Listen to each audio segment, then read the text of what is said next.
Okay, that totally, okay. I withdraw my formal complaint. We're getting into Tanya's brain. Yes. Not the whale, Okay, but I gotta Tanya. go now. This makes sense. Welcome to Classical Etc. You're in the studio with Memoria Press. Hello, and welcome to another episode of Classical Etc. I'm Jessica Aboud, and we've got the core four today, Paul, Tanya, and Martin. Always feels good to have the regulars back, even though, according to Martin, that's kind of derogatory. The regulars, the normal folks. Irregulars. That's right. Better called the irregulars. Martin just wants to be special. He does, Yes, and I he do. is. Thank Can you you really so much. call any of us normal? No. No. No. And maybe we'll find that to be even more true after today's discussion, because we are talking about our reading habits.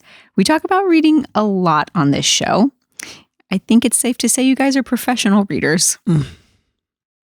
And we are going to reveal some of our own reading habits. And I'm excited about it. I think there's, some of it we talk about on the show and some of it we might get into that we haven't even, let the listeners know about yet. So we'll see. We're going to tackle a listener question that is about our reading habits, and then we'll get to it. But before that, are we reading anything? I know we are. Paul, you just looked up. Well, yes, I finished, last time I talked about the Snare Sabatini, which I finished. Okay. It's great. And then what I brought with me on a trip that I started reading, but I've barely made any headway in, is Jesse Stewart's The Thread That Runs So True. Jesse Stewart's a Kentucky author. I'm curious because it's his, like when I just started reading the preface, it was intriguing to me because he said his real passion was teaching, but he couldn't make a living teaching. So he went and became a sheep farmer and started writing books. And I thought, now that's a choice.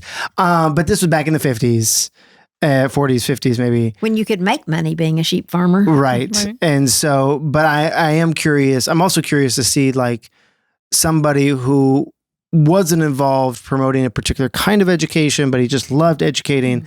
I'm curious, somebody who writes that about his experience in the 30s, 40s, like what was that experience? I'm not sure what I'm going to find, but it's one room schoolhouse. I think I know what I'm going to find, but I think it'd be an interesting read. Okay. Jesse Stewart. How about you, Tanya? Moby Dick.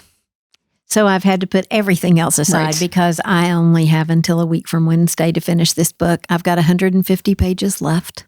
So I'm getting there. You are. But whoa. I fully expect to see you like on Tuesday during Sodalitas sitting there reading the book to finish. No, listen, it has been, it's so well written. It is very well written, but it is just a lot of detail that is not all that interesting to me, but I feel like I could kill a whale now. No. I mean, it is that detailed that All right. I think I could get in a boat and I would know exactly what tools I need. You wouldn't like it, and but I you'd would be know there. where to put them. And I'm trying to imagine this. Surely it would be a best-selling book in its own right if she wrote it about it. is so detailed. I'm ready to start a GoFundMe. Like I would send her out into the After- ocean in a boat in a New York minute. And then after I kill the whale, I would know how to decapitate it, where to put the thing in so that I could grab out all the stuff. Well, my only It's reticence crazy is detailed. Yes, it is very my detailed. only reticence is giving her the ability to decapitate. Yeah. So hold on. Where you have 150 pages left? What's going Yes. on in the story? Well, Ahab is still looking for Moby Dick. Okay, which, you're still looking. I Okay. still haven't found Moby Dick.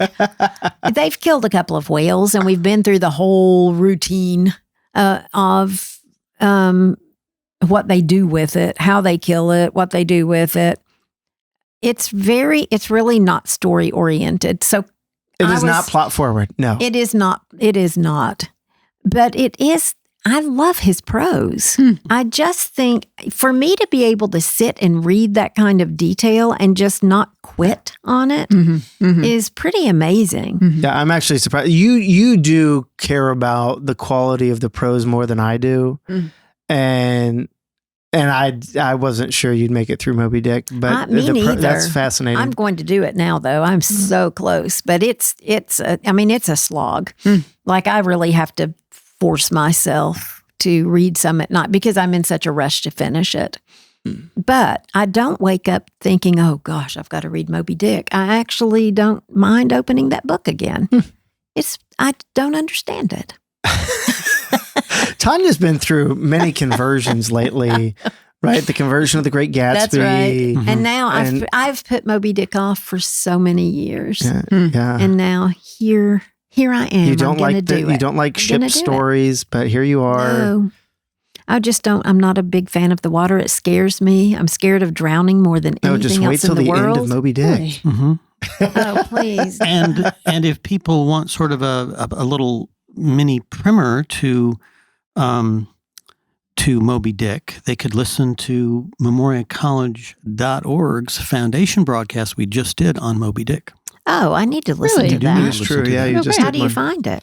You get on the website. Oh, It's on. No, you just go to YouTube and look. Okay. Memoria College Yeah. Moby Dick. okay. Yeah. Is it out? It is. Yes, out. I think so. Okay. Yeah, and by the way, speaking of introductions to Moby Dick, I really think that the best thing to do, is what I found anyway in reading Moby Dick, was to read Billy Budd first. I haven't read Billy Budd. Billy Budd is an excellent novel. It's much and shorter. it's so much shorter. But it's not the same plot or setting really. I mean, in terms of going out and finding a whale, but it is a sea story, Right. and it has Melville's gifts are on display in that book. Is that a pirate story?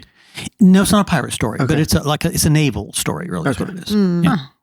Yeah. Well, I would read something else by Melville. Oh, you'd love Billy. and now Budd. after doing Moby Dick, anything else would seem simple. Yeah. That's right. I mean, he's always striking sort of eternal themes, Yes. but they're much more manageable. and Very Billy Budd. much a lot of philosophy Yes, in there. right. Oh, yes. There is so, and the references to everything in the world, to famous people from the classics forward, biblical references.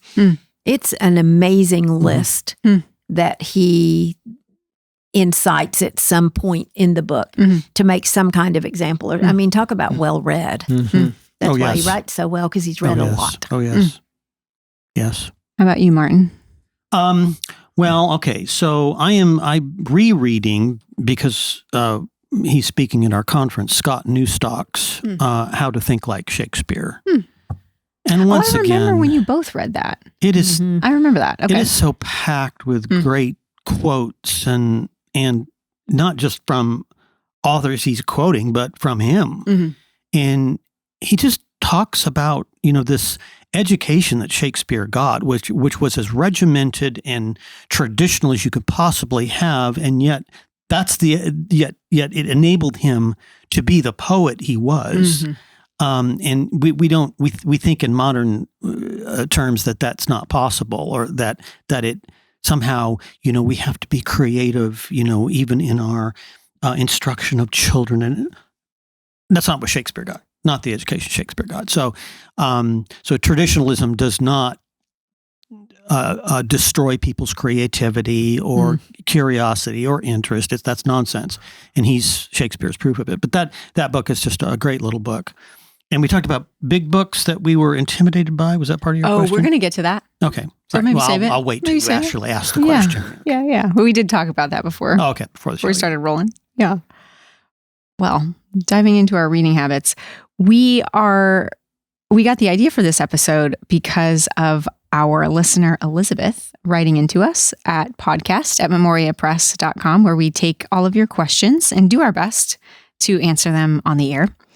And Elizabeth reached out to us a few weeks ago, and she says, I was wondering if the Core Four would be able to elaborate on their reading habits. I know Tanya reads very early in the morning before she walks, but I'd be interested to know more from her and the others. Do they have a place, time of day? How much reading do they fit into a typical day? She goes on and asks some really, really good questions. So I thought we could take some questions from Elizabeth and some of our own and share how we do what we do with reading. So these questions are for everybody. The first one would be, do you always stick to the same place and the same time of day when you read? I think she already answered mine. She did. Yes. You do. You sit in the same place? I do sit yes, I have breakfast every morning. Well, I sit on the sun porch in the winter and on the screened-in porch in the summer. But in the summer, it's still dark, so I have to still turn on the light in the screened-in porch. But I like the hot air, so I don't. I mean, I'm moving about 12 feet. That's right. Okay. It's always in the same place. Okay. So you're not a nighttime reader. I do read at night, but I fall asleep. Yeah. Okay. And I don't do as good a job. Like Right. I'm so tired after a day of staring at other people's books. I'm really sometimes I can't read. I have to go back and reread because I just don't pay. My brain is just not working. And so if I need to retain it, I read it in the morning. And really, as the day goes on, I get less and less productive. I think that makes sense. Everybody else? I tend to read in the evenings and tend to be, in the front room where the bookshelves are and the fireplace is. But I'm more of a, Tanya says she moves winter, summer. I have a whole lot more time in the winter in the evenings than I do in the summer. And so in the summer, typically I have to, I get the majority of my reading done either through audiobooks or they have to be the kind of book I can read as I go to sleep. Right. Yeah. Martin? Well, I mean, I do think it's important to find to set a particular time and have a particular place, at least to develop the habit, because I think the the habit formation is important in reading. You have to make it into a habit. What's your where do you read? Well, I read. Ideally, this is in the summer because you can't do this in the winter. Winter is hard for me in terms of reading because I don't have a place inside that I can do it as well. I do use my office, but in the summer, my place of solitude is my front porch. I have this front porch, fairly large for a porch anymore. People don't have porches. And I go out there, and this past week, it was in the 90s. So hot. Yes. And you were out there? And in the afternoon, which is when I usually read, the sun would go down, and then it's a west-facing porch. Oh. So I have on my porch, I have straw shades that I can pull down to block some of the sunlight, but it's still over 90 degrees on my porch. So behind my chair is a window. And on the other side of the window is a air conditioning vent. You open the window. And then I put a fan there. And so I sit there. Martin's elaborate reading nook. And I am cooled by the... Martin. The entire outdoors to read outside. Yes. So Paul would never do that because he's too cheap to let his air conditioner go out the window. Letting the hot air out. Yeah. So this is my place on earth is with my air conditioner blowing on my back. I love to read outside. Oh yeah, I know. I'd rather read outside than anywhere else. Yes, absolutely. Yes, and you've got this beautiful outdoor place to read. You need to get out there. Typically we come in absolutely dripping in sweat this time of year. Yeah. You need a window with an air conditioner. Yeah. He's not going to, I can tell you right now, he is not going to do that. No, I mean, spring and fall, I'll go sit on the deck sometimes and read. Oh, yeah. But you have the most beautiful sunsets. The sunsets are nice. Yes. Yes. And that's when the mosquitoes are biting. Yeah, that's not here yet. I don't have no, actually, Tanya, the real answer to that question is we do have a sunroom that when we got our 3 beloved foster kids, what was that, a year and a half ago, whatever it is, a year ago, and we had to pack everything up in our house and we needed some place that the kids couldn't get to. We ended up locking the sunroom and it got junked up. And it really hasn't gotten unjunked. Yeah, that's a project. And that's a nice place to sit because that's also nice during storms because you can open the windows and hear the storm, be reading. I mean, it's nice because you got the screens. I should leverage that more. You should. But I also have a huge maple in between than me and the sunset. But you've got that's shade. That though. keeps it Yeah. in the summer. Yeah. Yeah, and in the summer, like, right now we're still close to is it the solstice? Is that the right term? Yes. And so you have these long days. Yes. So I can sit out on my porch and read until 9:00. Yes. Break for dinner, Yeah. then get to more important things in food, books. Okay, let's keep going. We got a lot of questions to get through. Okay. How much time in a typical day do you spend reading? Now, does that include work? The typical or I average? think it should be for least. Okay. Typical. I mean, I like to get, because I have to read for work too. So I try to do 2 hours at least. Mm-hmm. If it's not for work, just for Martin being Martin. For Martin being, okay, this is why I'm not retiring, Paul, because I would do the same thing. Right? So I would read, and it might be a little different, but not really. The stuff I'm interested in is stuff I do for work. So, so really, I'd say summer, I try to average about 2 hours a day, and that may mean one day I'm not doing it because my grandkids are over, and another day I go 3 or 4 hours. Okay. That's impressive. I'm just going to say that. Mhm. I mean, In the summer, I think that's. But do you do that in like a stretch, or is this like an hour in the morning, an hour in the afternoon, an hour after dinner? I try to do it in a stretch. Yeah, Yeah, that's really impressive. And 3 then to 4 hours you sit and read? I have. Oh yeah, I've several days in the last 2 weeks. I'd I've be done that. asleep. And your electric bill. This is the other thing. You have to be well rested to read. Oh yes. Sure. Yes, you do. And this is really important because if I am not well rested, I've got to go take a nap or something. I can't do Right. it when I'm tired. So That's my problem at night. Yeah, right. Right. Reading That's- at night. yes. And I'm kind of a night owl anyway, so I actually do get stuff read at night too. That's really my other time, and I try to get an hour maybe in. So I would say on average for me, weekends could be a little bit more, but on average, an hour a day. Okay. And my half an hour in the morning and another half hour probably at night is all I do. Okay.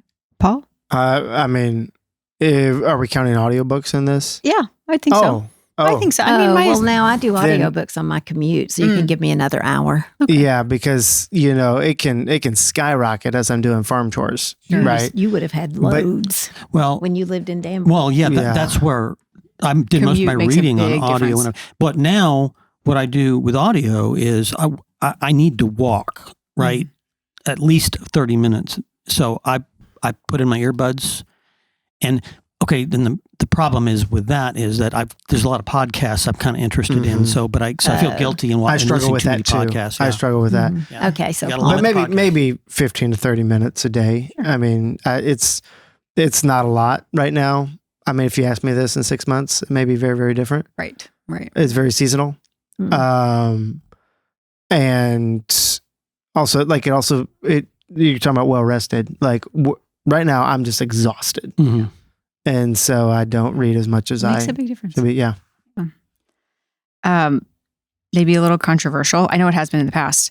Do you read multiple books at the same time? Do you stack? Okay, I may have told the story on the podcast before. I don't remember, but I went to a conference. I was asked to give a paper in 1987 at the Chesterton Lewis Conference at Seattle Pacific University, and Walter Hooper, who ran the C.S. Lewis estate, was there, and Peter Kraft was there, and Thomas Howard was there, and all these great. And there was this. I roomed with this older Methodist minister. Mm-hmm. And he was this little guy, and he had a very high voice like this, and so one day we're all sitting there, and several of these scholarly giants really were sitting at this table, and the question turned to Aquinas or something. And so this little Methodist minister, he started talking, and after about 15 minutes, everyone just sat there listening to him because he was so well read. And we walked out, and the Milton scholar that I kind of got to know there, we were walking out the door, and she said, "Who is he?" And so later on, we were in the room. It was night. We were rooming together, and I said, "Tom," his name was Tom Shales. I said, "Tom, what was your recommendation on reading? What's your reading plan?" He said, "Martin, read what you want to, what you like when you want to, whatever you're interested in at the moment." And I thought, I can do that. And that's a lot of, I think that's not bad advice. Sometimes there's a book I really need to read, but there's one I want to read more than that, and I'll read it. Mm-hmm. But she's talking about, do you read more than one at the book same time? at the same time? Well, yes. And so part of his advice was that advice means you're going to be reading multiple books at one time because you're switching between them. You're reading whatever you want to read. Okay. I used to never, ever do that because I wanted to start a book, finish a book. But now with my job, I can read. Sorry, that just explains so much about time. Like this. Well, of course it does. Start to finish. Start to finish. Boom, boom, boom. But now I don't read 2 fiction books at the same time. But I can read a fiction book, and like I was reading Moby Dick and Passing the Torch at the same time, which are totally different things. But then I had to put Passing the Torch down because I've got this Moby Dick emergency. So I've got to finish Moby Dick. Okay. But normally I will have fiction and nonfiction going at the same time. Okay. Yeah, I agree with Tanya on that. The problem with reading more than one fiction book at a time for me is that one will end up trumping the other. I'll get captivated by the story more of one, and the other one will just fall away. But you can read that when you're finished with the other one. I just don't. I can, and sometimes it's hard to remember where you left off, and and then sometimes it's harder to restart the engine than it was to start the engine the first time. Mm-hmm. You lose the flow of the story if you take breaks. But if I have like a collection of short stories, I could go read one short story and then go back to whatever my novel was. Right.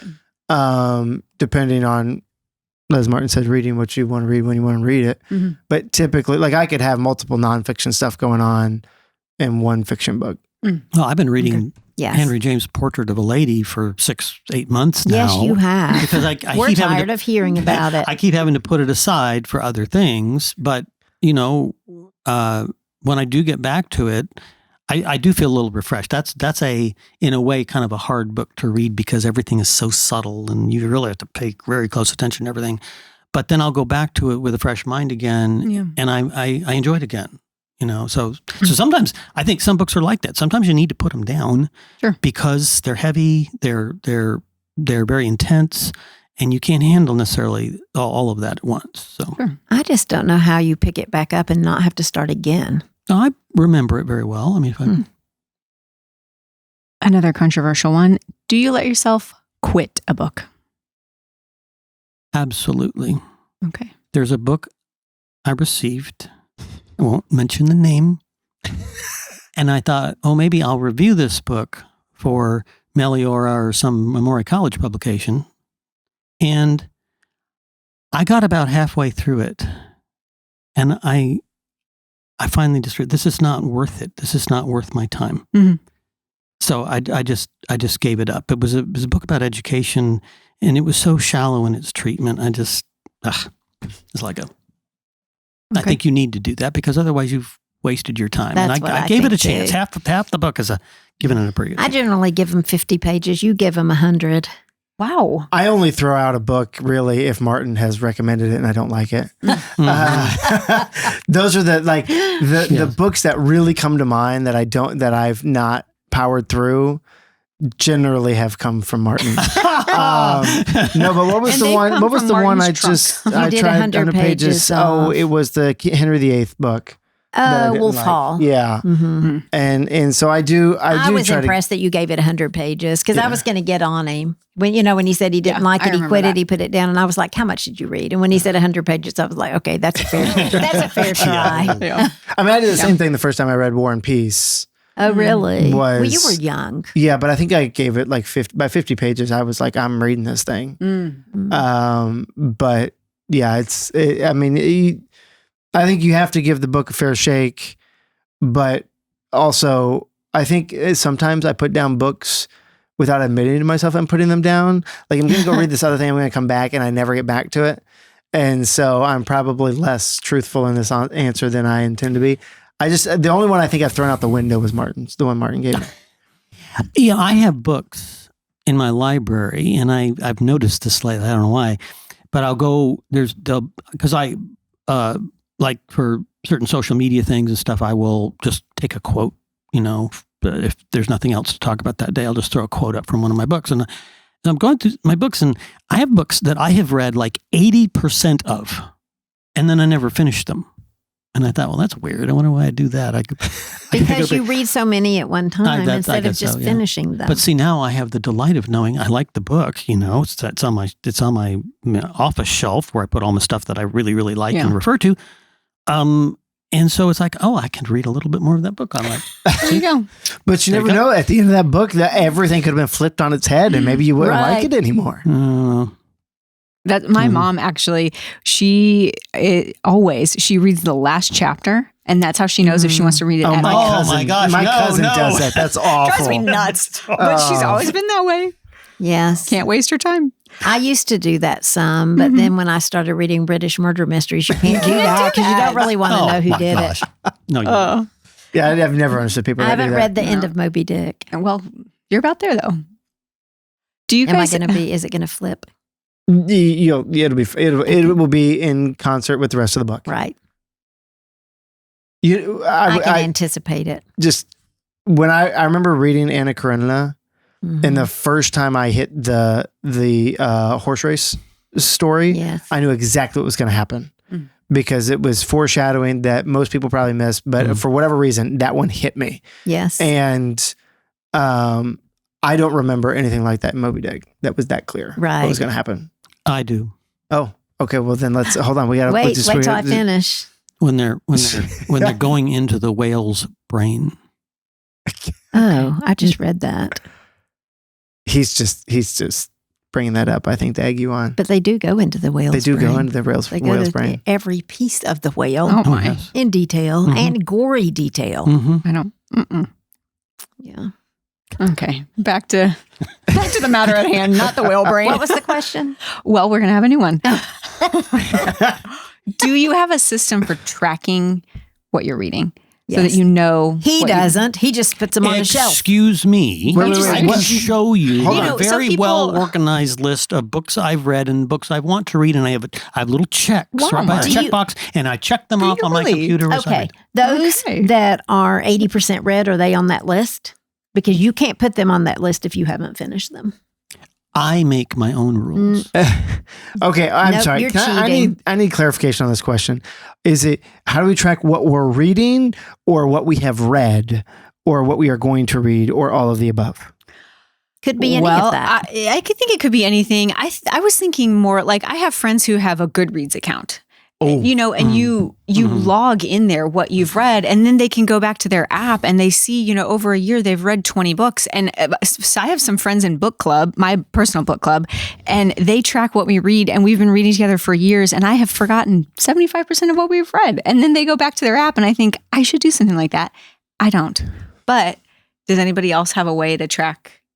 I do not. You forget what you read. For me, it is any book that I own. So if I borrow this book or I get it from the library or whatever, I'm not tracking that at all. I go back to my library account, I guess. But anything that's on my upstairs bookshelves is stuff that I have not read, unless it's a farming book. There's a farming section, and that stuff is referenced. So, but everything else, books I haven't read, and when I read it, it goes on a bookshelf downstairs. Ooh. And then if I'm like, I want to find this book that I've read, it's downstairs on a bookshelf. And then when I'm like, I want something new to read, I go upstairs and I look for something there. That's my method of tracking. Just physical books. I gave up on, used to have like subject sections and books I've read and haven't read and all that stuff. And the consequence is I can't find what I need. So I just, if it, whatever the status of that book is, if I have to put it away, I put it back in its alphabetical place. Otherwise, I will not be able to find it. Do you know how I do it alphabetically? I have a British bookshelf. Of course you do. And they're alphabetical. I have an American bookshelf that's alphabetical. We're sorry about this. We'll have to redo the show. I've got biographies in a section. What do you do with an American biography? Do you put it on the American shelf or you put it on the biography shelf? No, I put it on. Yeah, those are complete. These overlap. How do you even do that? Well, it does. A lot of it does overlap. The biography section is the ones I haven't read. Oh. But once I've read them, I move them to there. And then I have a British. What like scares my me is that murder she's running the company. My murder mysteries are on a shelf. That's a good thing. It's an organized I will say, company. you're right, because we have It is whole hallways organized. of this building that have books, Yes, and Tanya that's makes exactly sure that right. everything is findable and I can never find alphabetized by anything. And I've subject. got a Now I know why this Byzantine method of organization that she has. But I do keep a journal. Do Just you? a like a thin paper journal, and I just get a new one every year, and I write what I've read, and then I'll write down some things about it. Sometimes, if it's if it's a big book that's not just a fun read. I will say, I'm sorry. This feels like work to me. Her method? Yes. It is. It is a little bit. Is it rewarding but to you? Yes, because it helps me to go back. I'd go back through after I finish a book that is a book like Moby Dick, a serious book. I will go back through and look at what I've underlined, what I've marked, and see if there's anything I'd like to put in my vademecum, or just something that I want to make a note of that I might want to use in a speech sometime, or just something that meant a lot to me, or is a particular theme. I might do themes. I don't know, whatever. It just depends on the book, but it is work. But it also helps me review the book as a whole. Because I'm so compartmentalized in my thinking, and so that totally okay. I withdraw my formal complaint. We're getting into Tanya's brain. Yes, not the whale. Okay, but I gotta Tanya. go now. This makes sense, and no, I think this is probably very helpful for listeners. You have to know how your mind works, Exactly. and then make accommodations for what that looks like, right? Yes, so we're making accommodations for Tanya's brain. When I'm reading, I am underlining, but I'm not necessarily putting together the common themes that I've underlined in the past. I'm moving on with the story, but it helps me to go all the way back through very quickly, just the things that I've marked. And I'm not a heavy mark. I'm not marking, Martin's a heavy marker. Well, I'm a heavy marker in nonfiction, not in fiction. Right. Yeah. Right. But one thing, you mentioned Goodreads and their system of setting. If I had to do it over again, I was younger, I would use that. That's the tool I would use. And I'm sure there are others out there. I don't know what they are, but I'm sure it's there a are. very good. Goodreads. It's set up very well, and you can categorize things, and it's really nice.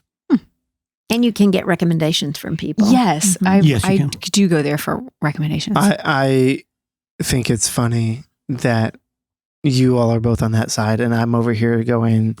I don't do any of this. That I don't know why you would use an app to track physical books that you read. Well, it's just nice to be able to look back and It's see a what you consolidated experienced I for the get year. it, but there's also history here, because when I got hired here 15 years ago, I was pushing for ebooks strongly. It's coming out now. There's going to be a and now this feels like a little bit of a flip flop here. No, we're not. You're not reading them. Well, on I know. the app. I know. You're I just know organizing that. them. On the I know app. That's that. a completely It's not different a thing. flip Don't flop. want Category error. keep the technology out of my books. But it's not in your books. It's outside your book. He literally told me he was going to buy a bookshelf for his house and put his Kindle on it. That was the best I had at the time. Actually, I had built-in bookshelves in that house. Yes. Yeah. Okay. And she's like, "Well, what are you going to fill your bookshelves with?" I was like, "I don't know. I'll put my Kindle on it." He has come a long way, though. We need right. to title the Yes, show moving what, on. How Not to Read Books. That's right. And then- He does appreciate the physical book now. The We all Kindle do. is useful in a tree stand when you're waiting on a deer and you don't want to make noise shuffling papers. And don't we find ourselves in that situation frequently, Tanya? Every other day. He's Yeah. got his air conditioner. You've got your tree stand. Tanya, I think it would probably help you to have a Kindle when you're out on that ship looking for the whale. Yeah. I mean, you've been out there for months. How am I going to charge it? Hopefully you have a generator. Whale oil. There you go. All right, moving on. This is a little personal. How has your relationship to reading changed over time? Because, you've been through seasons of life, different jobs, family life. So, there's just all kinds of things that affect your orientation toward reading. I can answer that based on what we've just talked about, which will be very concise. I used to not do any of that stuff. I used to just read, and I would just go through book after book after book after book and never really revisit them or think about them. And I think with this job, dealing with the curriculum, and I've learned how to do it so that it is more than just entertainment, but it is actually hopefully, broadening my thoughts about things and enhancing what I've read so that I can maybe incorporate more of it into my life, because I do think literature is a tool. But I used to I would just read and not ever stop to think about it. Sure. Like consume to contemplation. Yes. I am definitely contemplating more now, but it's, and I have to work to do that. Right. Mortimer Adler has these 4 levels of reading, and I'm not sure I could remember a couple of the previous ones, but the last one is reading syntopically. In other words, reading across books. And so I find myself doing a whole lot more of that now. I will be reading a book and I'll think, oh, that other book discusses what he's talking about right here, and it'd be really nice to remember that. So I will go back and read that section of the other book again and then come back to it. Or, because I write, that's even more, I want to mention several books. So there's this book, I read that somewhere in this one book. I better go back to that. So I find myself reading a lot more syntopically the older I get. And you're right. It's stage of life. I think so. I mean, my kids are grown, so I've got the time to contemplate. But when you're snatching 20 or 30 minutes a day, hoping they don't get up until you get your time in. Because some stages of life, reading is functional. Yes. Especially, we talk so much about homeschooling parents who are trying to read to catch up. Yes. So that they can prepare for the school year. Like sometimes it is purely functional. And sometimes that's exactly right. you can do your best to protect time that's maybe just a book just for you, but that can be unrealistic for some people. And that's okay. And this is a little bit off topic, but it's an extension of what we're talking about is discussing books.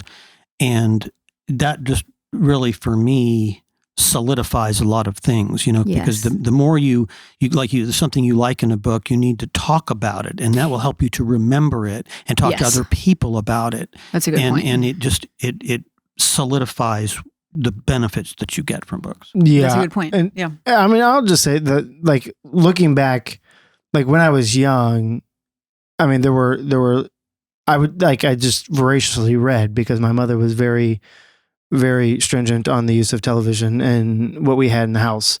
So what I had to do was read or play outside. And so I read a bunch. And then probably towards the end of college was this swing back where all of a sudden I was like, okay, I don't need to read as much. And I was consuming a bunch of media. And then I was like, I don't like that. Because I'd grown up on the reading. And so then I found myself going back to more and more reading. And I actually find that when my wife and I have done foster kids, when we bring new kids in the house, I read more. To them or with yourself? Both. I read to them, but also I find myself whenever I have a moment where I'm like, okay, what do I want the kids to see me doing when I have a moment? I want them to see me reading. And while I might not have any quality reading time, I want them to at least see it. So I'll sit down with a book. I may get through a page, then somebody comes and interrupts me, but that's what I want them to see. And in our scenario, because, we know those kids will be with us 6 months, a year, whatever. I want to give them that vision. If they were with us long term, well, then that changes things, right? Because all of a sudden there's the ability to have that time can get thrown off. Well, also just as an educational thing, I had to develop the habit of reading, and it's hard to do. It is a discipline. It is a discipline. But if you start young with kids, my grandkids were over this weekend, and I just went upstairs, and there was 3 young ones in the nursery there that we have in our house. And I sat down and I started reading Horton Hatches an Egg, and there was just 3 kids just right there listening to every word because they're read to all the time. they're surrounded by books. They're developing a habit early that it was never developed with me. And we had some books and I read, but not like our grandkids do. So I think start them early so that they don't have to relearn later on how to the habit of reading. And it's a lot easier just to turn the TV on. It's just instant entertainment without effort. Yeah. And my grandchildren don't do that. They don't have TV. They don't have the choice. I want to share something. One of my friends said yesterday, because we had a bunch of people over for a cookout yesterday, and we had kids jumping in a pool, and one of these kids, he's a 9-year-old boy, he got out and he went over to the table and he started reading. And I mean, the book was this thick. I mean, it was multiple inches, and he's sitting there reading. And I was like, what is going on over there? I was shocked. And his dad said, well, we've started something where he and I read a book series together. He said, we started with Chronicles of Narnia, and he said, I don't have time. He's a doctor at a hospital, and he's like, so I do audiobooks, but because the hospital, he drives like over an hour. So I just do it in audio. I listen to it, but my boy, like, he'll sit there and read it. And he says it gives us something to talk about other than like the latest video game he played or whatever. It creates community. And that was absolutely his point. And so now his boy will sit there and read because he's gotten enthralled by the books, but also he has something to talk to his dad about. And so my oldest boy grandchildren, they really like the Aragon series, and that's a newer one, and it's like they still haven't read the Lord of the Rings yet, and they still haven't, which we really wanted to read. So my wife picked up Aragon, and now she's into the second one so that she can talk to my oldest grandson about it. Yeah. And so we went to walk the dog the other day, and he was over helping shelve books for me, and we're walking along, and I'm behind them, and they're just yakking along about the books, but my wife took the time and the trouble to read what he's reading so that they can talk about it, and they do all the time. It's a great way to do it. It is relationship building. It is. It absolutely is. Are there any books you're intimidated to read? It's some pretty big ones. You're taking on Moby Dick. I was very intimidated by Moby Dick. Yes, because I didn't think I would like it at all. It's huge. And, it would be different if somebody said you need to read this 150-page book, and you're like, okay, I can do that. But when they say you've got to read this 650-page book that you've avoided all your life. I have my list of books that I have with the check marks. And a lot of them are books that are just influential. I don't know how good they are. They must be good if they've lasted all that time. But Tom Jones. Oh, really? It's frequently referred to in literature, but it's this big, and it's an old British book, mid-19th century. And so... Is that Henry Fielding? It's Henry Fielding, yes. I think I've read it in college, but I haven't read it since. Yeah, but the plot, you read about that, and it doesn't sound like it'd be that interesting. But what you find is that books like that, even though you have a description of the plot, they're great because they're great for a reason. People have read them for a reason. So that's the one I'm trying to start now. I get more intimidated by nonfiction than fiction, probably. Particularly like a thick nonfiction book. Yes.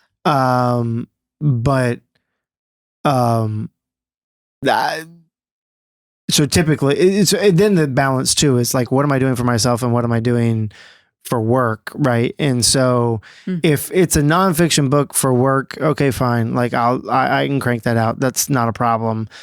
Nonfiction, like I used to read a lot of philosophy and theology myself, and I got to a point in my life where I was like, I need to nourish myself with stories more than I need to with abstract thought. And that was, I don't know, that was probably 7-8 years ago. And so, and I really haven't picked up, like I will pick up a philosophy book if Martin's like organizing a book club on something, but that's about it. And so the fiction that intimidates me, or that, I mean, I just don't like to read the modern fiction. I'm thinking, Immortals. No, that's fine. That's fine. I mean, I've read all of his, but I mean, it's fine. No, something like Ulysses. Right. That kind of thing. Like you hear it talked about all the time, and I'm like, I just don't know that that's worth my time. And so I made that same judgment. It's one of those things where I'm just like, I just don't think I'm going to put the time into it. because I want a book. You're not talking about only James that's- Joyce. Mhm. Is Ulysses, yeah. I want a book that's not only great, but a book that is also enjoyable. Mm-hmm. Yeah, and that's the problem with modernist fiction, is that it's very, in a way, it's very discursive because it's trying to communicate something. They're school books, and these are the books we teach children in school. These modernist books, even Hemingway and James Joyce and those kinds of books. That ruins the reading experience of a lot of young readers because modernist books are puzzles, intellectual puzzles that you have to try to solve rather than just simply good stories. And that's what kids need to be reading, is good stories. I will say I enjoy Hemingway, but well, no, I mean he's not a bad writer. It's just he's a modernist writer, and the Sun Also Rises is not the book that you want to give to a high schooler you're trying to interest in reading. Oh, sure, he's got some good. Like his short stories, short novels, Old Man in the Sea, that kind of stuff. Like that kind of stuff, I think I enjoyed as a kid, and when I go back and I'll even read the Great Gatsby, as much as I like it, that's not the you have to take it apart. You have to just give them a good story first. Let them get used to reading before you throw that stuff at them. That's right. Maybe one or two more questions. Is there any habit you're gonna try to work in this year that you haven't done before in reading?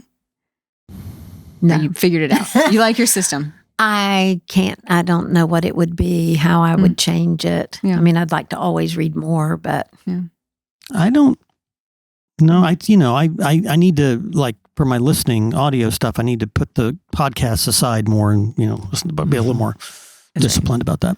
I've replaced my fireplace, and that's going to completely change winter, because we had for a couple of years, we had a good system in winter where we'd make a fire and we'd sit in that room and read. And then the fire wasn't putting out much heat. We had wet wood, all this kind of stuff. So now I've got a place to store my dry wood. I've got a new fireplace that's efficient. It's going to heat the whole house. It's going to be beautiful. Nice. And I think that's going to encourage us to see. I moved to the city and got a gas fireplace, and I want my old wood stove back. Yeah. I think atmosphere is very important. I was just going to say, Martin will come over in the winter and cut his wood. What are you volunteering me for? Sit because the fireplace will make him too hot. So then he'll open your window. He's going to turn your AC on. Yes, he will. And sit outside by the window and blow the hot air out. That's right. That's right. Okay, last question, really quickly. What is one thing you would say to somebody who says, I used to love reading, but I just don't anymore? I don't read anymore. They don't love it, so they don't do it. I'd say get away from the screens, because it's probably why they don't love it anymore. They've gotten hooked on something else. I think also sometimes people can change their way of reading and bring it back. Like a lot of people who don't. I've known people who were like, I just really struggle to sit down with a book, but an audiobook, they really can read. And I am the opposite. So I'm listening to Moby Dick and I'm reading Moby Dick. And so I'm listening on my commute, and then the idea was that it would move me along. But I can't, that book, maybe it's just that book especially, but it's like I get back to my physical book and I am rereading everything because I'm like, I do not remember this. I mean, it's not good. It's not working. The audio does not work for me. I guess I'm a visual reader.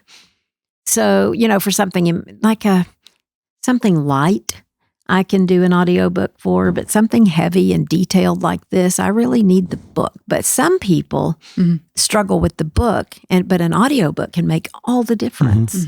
That's true. With a good reader. It has to be a good reader. You need to listen to it first. Don't get the free LibriVox stuff. No. That'll ruin it for you. And but the other thing is if to read, read easy things, especially if you're a parent getting ready to homeschool or you are homeschooling and you don't like to read, then just read your kids' stuff. Well, this is what I was going to say. A lot of adults need to read some of the really good children's books. I did. Seriously. I mean, like Little House on the Prairie.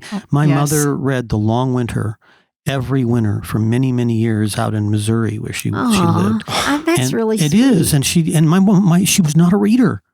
She would read Laura Ingalls Wilder, Aw. you know, and so there's some of those books that are for like maybe late, like middle school or something, children's book that adults Anne of need to Green read. Gables. They're I'm really good. amazed at the number of adults who haven't read Anne of Green Absolutely. Gables. If they haven't read that, they need to read that. I know. It's but very people good. tell me all the time that, I hadn't read it until my child got to Yeah. it. Yeah. I mean, what I was going to say is change what you're reading, because sometimes whether it's the bubble you live in or the family you grew up in or the school you went to, or whatever, you feel like you ought to be reading this kind of thing. And that was my experience with philosophy. Like I'd gotten to a point where I was studying philosophy and that's like all I was reading.